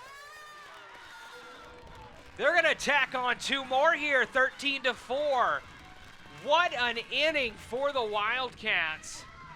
Absolutely massive home run from Rose Gonzalez, her second of the season.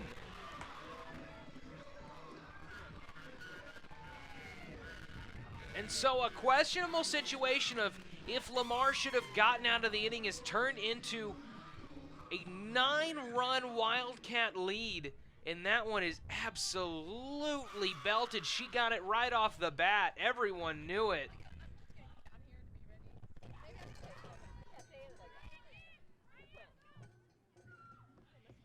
It is going to be Paige Harris, the first baseman from Rockwall, Texas, coming in.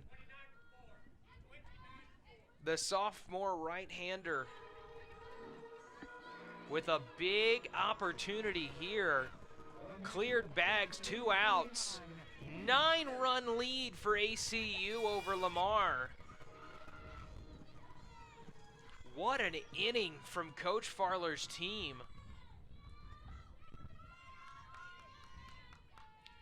And the first pitch to Harris is in there for a strike. First pitch she sees today.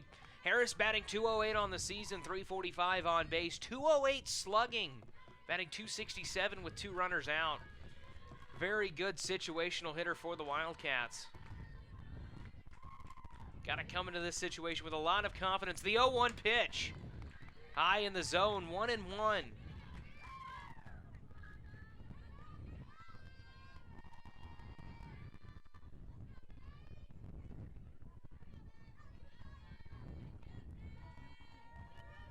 Very relaxed batting stance for Harris.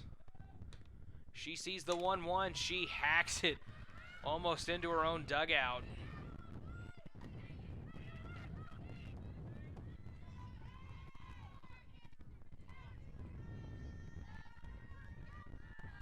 Three errors from Lamar today. ACU 13 runs on 7 hits, no errors. And the 1-2 is, they're going to appeal to first. They're going to say she went. She's going to strike her out. Pizarro gives up 7 runs but gets a big strikeout to end the inning.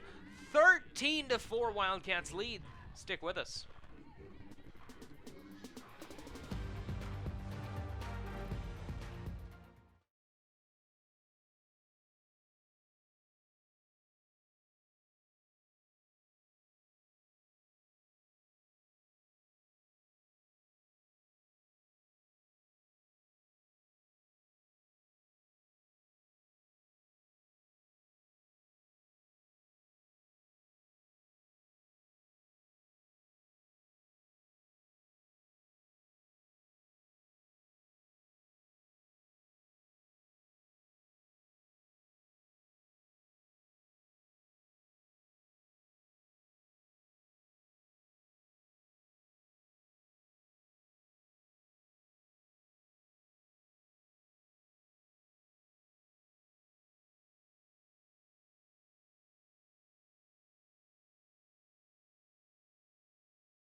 Welcome back. We're going to see the play that ultimately set the scene in the last inning.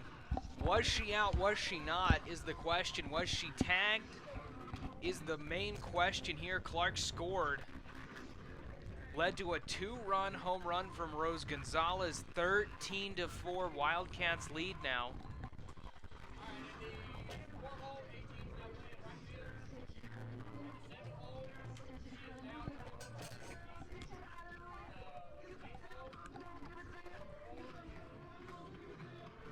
Home plate umpire Donnie Rundell has given us a little bit of an update here. Yeah, Coy, again, I think what Amy Hooks is so upset about is the umpire at second base absolutely made the out signal. So in that scenario, the play should be over. Absolutely, inning's over. The inning was not over because he immediately called her safe, and the run came in. Clark scored, and then the Wildcats just poured it on. And that gave Lamar a minute to relax, and that wasn't exactly. They had not stopped. shifted it. They hadn't shifted momentum back Right. to a winning situation, but they had shifted the situation to, hey, we're out of this one, and it definitely slowed down the pace. Gave up that home run to Gonzalez. Well, it's similar in basketball or in football. When you hear an inadvertent whistle, everybody stops, right? And in that case, play's over. You're going to start over. Nobody scores. And again, softball might be different. And Yoza hits that one, and it looks like she's going to be safe at first. So an interesting hit there and an interesting game is. Yeah, when you're up 13-4, these errors are not that big a deal. Callie Burris had this. It looked like some communication error between her and the pitcher. It just didn't quite go the Wildcats' way there.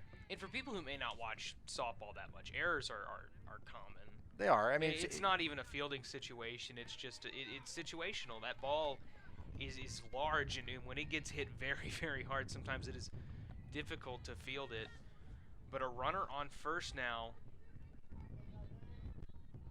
And we still have yet to see a 1-2-3 inning from either side. Zia Sang stepping in now for the Cardinals. She shoots that one straight to second, snagged by Lista. What a snag there.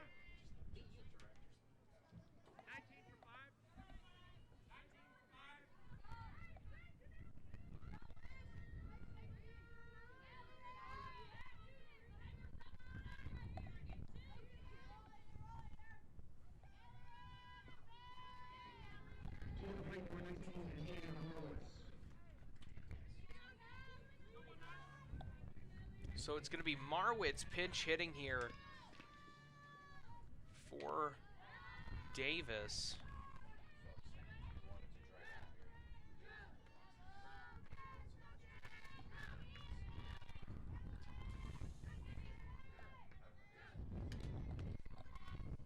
Marwitz, the sophomore from Oklahoma City, takes the 1-0 for a strike.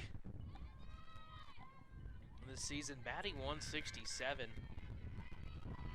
Interesting pinch hit situation here. Only 6 at-bats this season. She gets under that one, and it is foul. And if you're Lauren Sheik here, you just want to get to the next game. You don't want to mess around with the Cardinals here. We've seen what they can do with the bat. 4 runs in the first 3 innings. They're not out of this game. You just want to continue to get outs. And honestly, don't even bring the stuff, really. Just try to get out of the inning. That one is a little looper hit and foul. Boy, that was close. I really thought that I hit chalk, honestly. Yeah, if you're Sheik and the Wildcats, you just want to throw strikes. You'll trade runs for outs any day of the week here. You just want to continue to move on because there is another game here in less than an hour.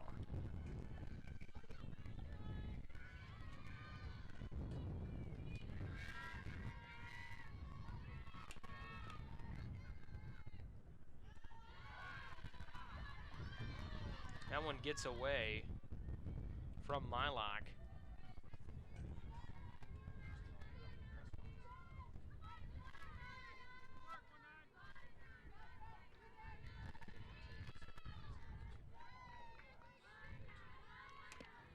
Four runs, 4 hits for the Cardinals through this one. That one finds the zone. They rung her up. What a pitch from Sheik.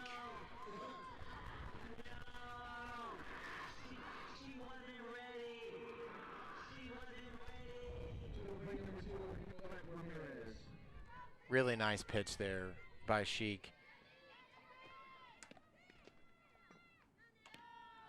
That one is high for a ball. Ramirez, 1 for 1 today. Double in the first, walk in the third.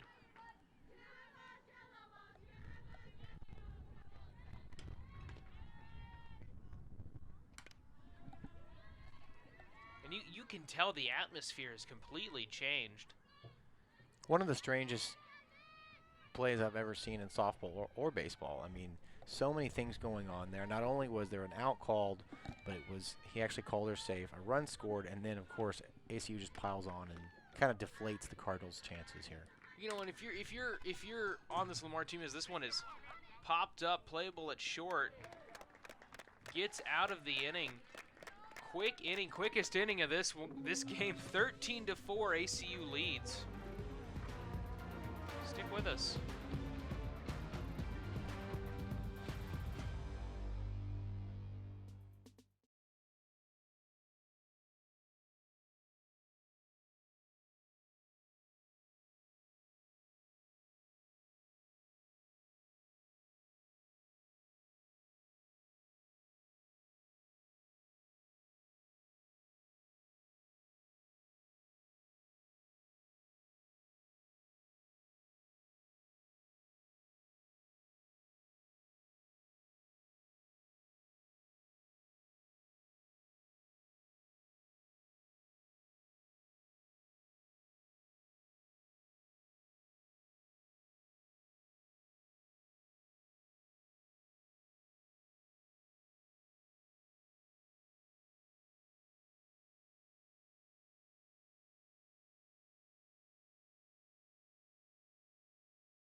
Here in Abilene, Texas, 13-4 the Wildcats lead. They have put 9 runs in between them and Lamar, and they did it on some interesting plays in the bottom of the third. Here we are in the bottom of the fourth, just an hour and 45 minutes into this one, and that one is shot to right field, and it's gonna be foul. Looked like it was gonna be a base hit there for a second.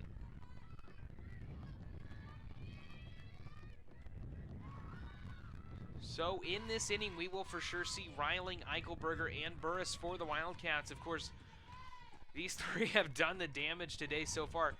Reiling, a walk in the second, a single in the last inning, really got things going, came around and scored, obviously. The 0-1 pitch to Reiling is high.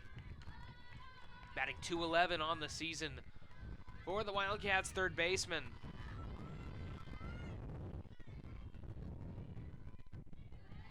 After Burris, it's Lista in the third hole if we see her.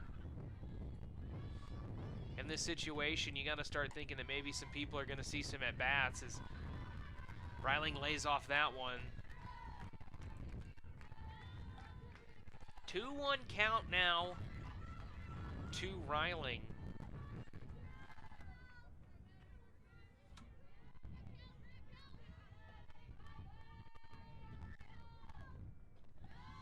The 2-1 is low in the zone.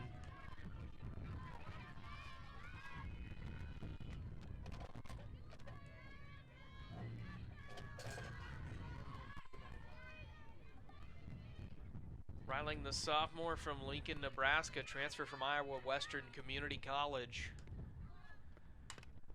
Absolutely just shoots one into right field. Little cue shot off the bat. There's a struggle in the field. She's going for second. She is safe as that one bounces into second. What a double there from Reiling. Great base running awareness from the sophomore. Yeah, take a look at this one. Shoots it to right under the glove of Fleming. Throws it in there. Ramirez covering second. Can't do anything about that one as it bounces in. Reiling at second now for Sadie Eichelberger. 0 for 1 today with a, or excuse me, did not mean to say that one. She rips that one into right field. She's got another hit. Reiling rounding third, dancing back to third. She's in a pickle. The throw back to third. She is out. She rounded too much, got too big of a lead, and is out now. Sadie Eichelberger advances to second. And it will be Burris at bat here. For the first time in 2 innings, she'll be at bat without the bases loaded. Eichelberger, I was going to say, had a home run in the first, a double in the second, throw a double here in the fourth.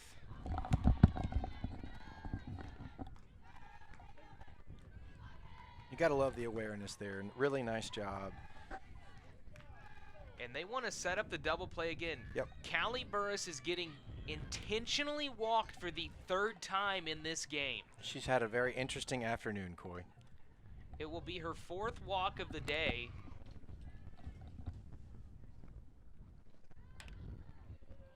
You got to give the Cardinals credit again on that play. You're down by 9 runs. You could very easily just mail it in. They're not quitting here.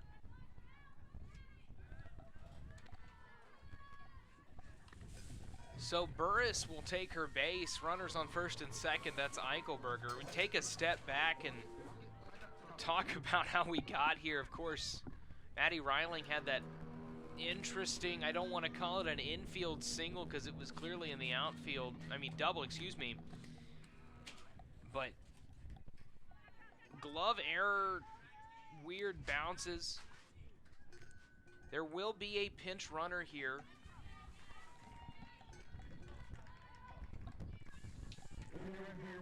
And that's a signal that Abigail Farler is not quitting here. Again, up 9 runs, the 2nd game of the series. She wants to continue to score runs and get the Wildcats ahead so that they can get to this 3rd game of the series and go for the sweep. Will be Isabel Martinez, the freshman outfielder. Lista takes the first pitch she sees for a ball.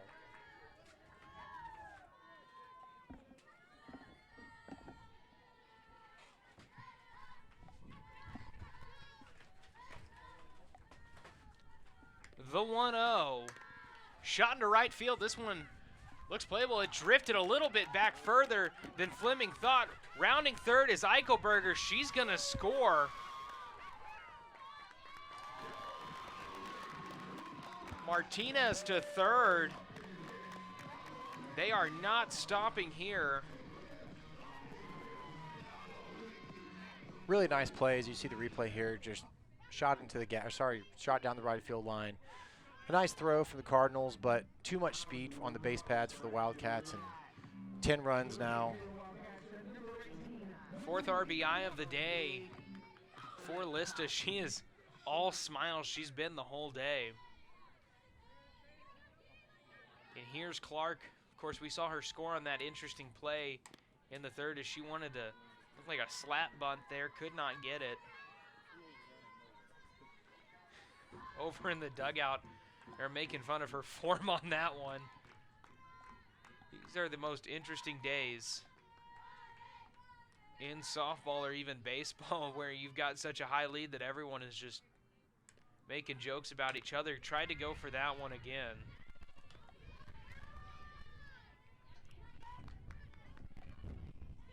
McKinley Clark, the freshman from Waco, of course, brought in to pinch run for Riley White, who was pulled for Lorenz Sheik, to pitch. Of course, White did the damage and went back to the dugout. 10-run lead for the Wildcats here. Trying to get the ball in play with 1 out. Again, 14-4.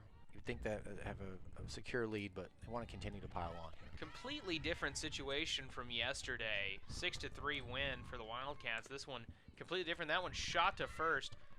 They're going to get Clark running to first, make sure no runs score.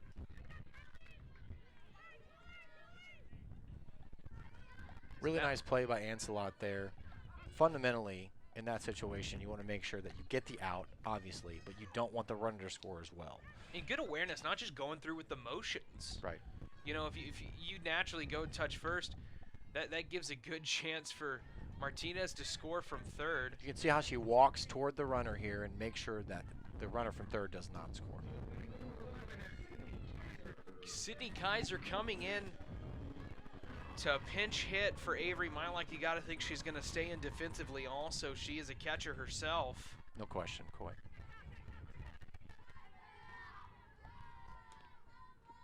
First pitch Kaiser sees today is high in the zone for a ball.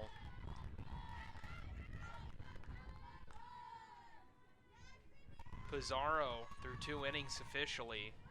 6 hits, 8 runs. 1 of those runs earned, though. 5 walks, 2 strikeouts. I think the stat that stands out to everyone is the 4 errors for Lamar today. It's been all glove work.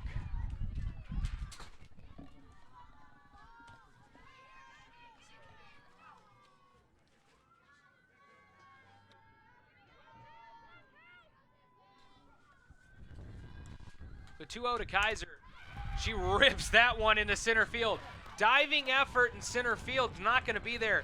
2 runs are going to cross. Lista and Martinez score. A triple for Sydney Kaiser. When it rains, it pours for the Wildcats here. Again, I'm sorry for the Cardinals here. They just they absolutely cannot get an out easily today. And look at the replay here from our camera behind home plate. A nice inside-out swing. Center fielder just can't get a hold of it. And nice work by Kaiser there, getting to third base, taking the extra base. 16-4 here for the Wildcats. Looks like Davila is not going to take the at-bat. It's going to be a pinch hitter. Oliva Benavidez comes in for the Wildcats.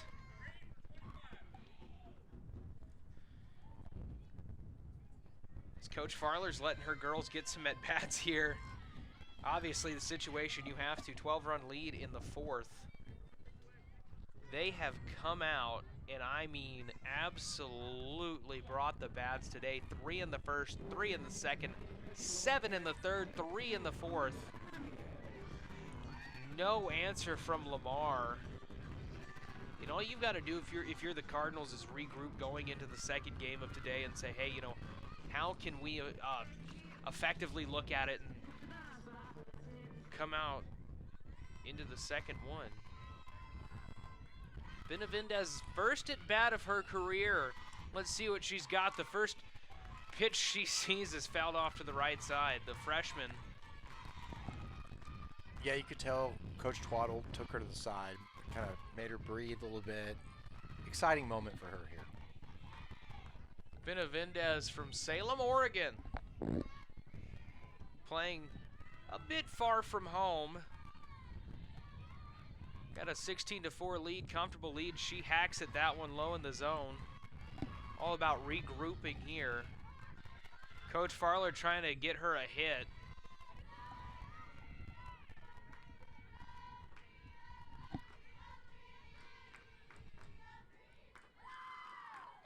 Really having someone taking their first at bat has re-energized that ACU dugout. She takes one low in the zone, cheering on their teammate. I got to think the most excited person out there right now is Coach Farler. Absolutely. Again, the nerves have to be running through her here pretty deep, but man, nice patience there on the last pitch. Low and outside, didn't chase. Well, and what a situation to come in on. You've got no pressure at all to really do anything as she gets under that one. Deep to left field, going back. It is right in front of the track. I tell you, the dugout sold that one like it was gone by a mile. Great contact, though, in her first at bat. Wildcats lead 16-4, 3-run inning for them again. Stick with us on ESPN+.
Here we are, top of the fifth. Chance to shut it down, the Wildcats. The run rule in NCAA women's softball, 8 runs after 5 innings. Here we are, top of the fifth. Wildcats, a comfortable 12-run lead. Mylock still catching for ACU. Davila in left field still, Clark in right. No defensive changes. Of course, we saw Benavidez take her first at bat there, almost cranked one to left field. Would have been 2 more runs. Just short of the wall. You got to think if the wind were going a different direction, it would have gone out. But no defensive changes after all the offensive at-bats. They want to keep their core, and Sheik starts it with a strike. Yeah, that was a really cool moment, Coy. You could tell she was nervous. Everyone in the dugout was excited for her. Contact, awesome. You know, hit would have been amazing, but nice at-bat. And for your first at-bat, as that one is skied to second, easily fielded by Lista. But if you take a look at that at-bat, you've got to think back, you know, that might be the most memorable fly out to left field I've ever seen. Absolutely. You could tell the whole dugout ran out of the dugout when the ball was in the air. And you're right, if the wind wasn't blowing from the south there, now she may not get in a bat because there's so many different, you know, there were so many different scenarios that because of the wind today. But yeah, that ball is probably out. And it is absolutely whipping right now out here. So here's Ancelot, home run in the third. Flew out to left in the first inning. She took advantage of the wind as well. She did.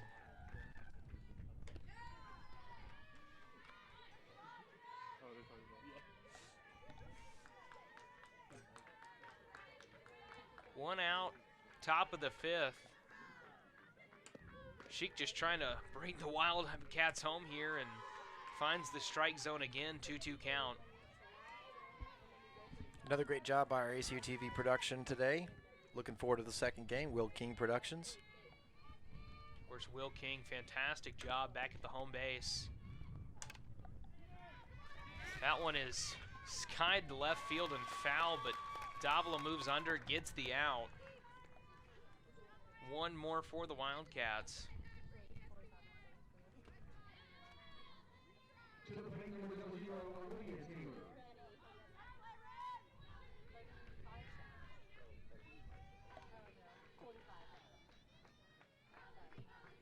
It'll be Taylor pinch hitting. She fouls that one back.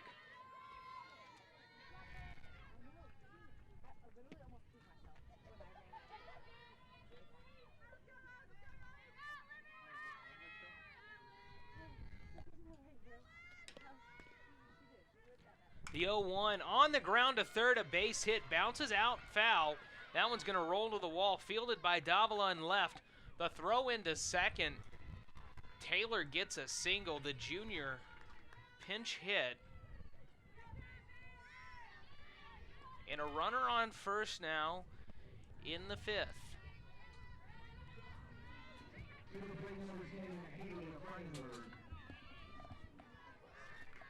Yeah.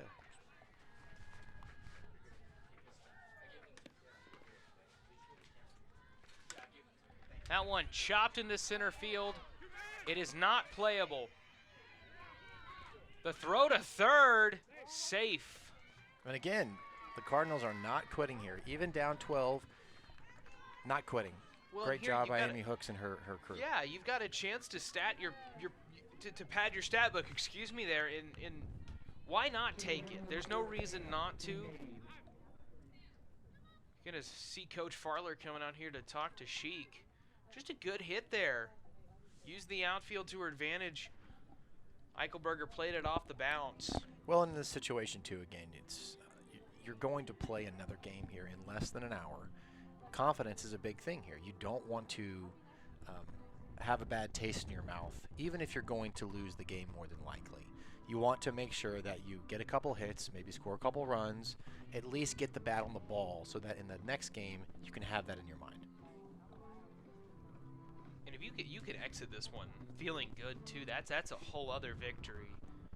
Because there's a low point in this series, I think, for your team that you find, and I think that low point was that interesting call. We'll just say that at second.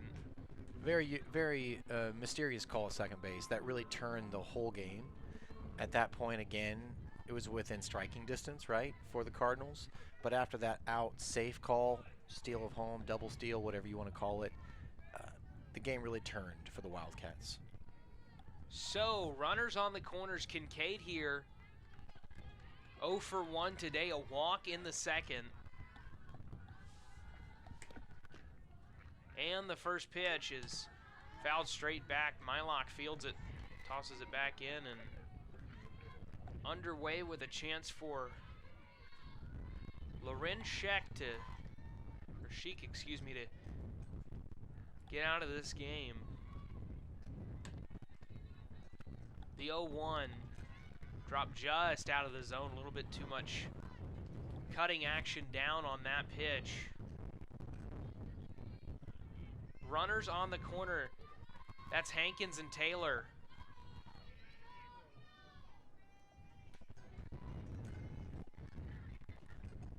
The 1-1 from Sheik. It's going to find the zone. No, it's not. Outside. I mean, just outside. Interesting angle from the press box here. You can't really call the balls and strikes exactly. Some things that are going to look like they're over the plate or not. 2-1 count, the pitch from Sheik. cut on foul. That's going to be 2-2 count. And again, if you're the Cardinals, you want to end the game on a positive note here. And Kincaid can do that. She's batting .364 with runners in scoring position. She's batting .333 with 2 out. Runners on base in general, she's batting .289. The 2-2 pitch, bouncer to third, fielded by Reiling, on to first. They get the inning. They get the out, and they get the game. What a performance from the Wildcats. Very impressive, very impressive. 12-run effort lead. 16-4, the Wildcats win. You look back at this game, you got to look at all the fielding errors. A very, very big opportunity for the Wildcats to take this momentum into the final game of this series. Of course, coming up very soon here on ESPN Plus. Yeah, and Coy, sorry to interrupt you. It's gonna be a good game here in about 35-40 minutes here from Pauley Wells Field. Very impressed with the Wildcats, but also impressed with Amy Hook's squad. They didn't quit.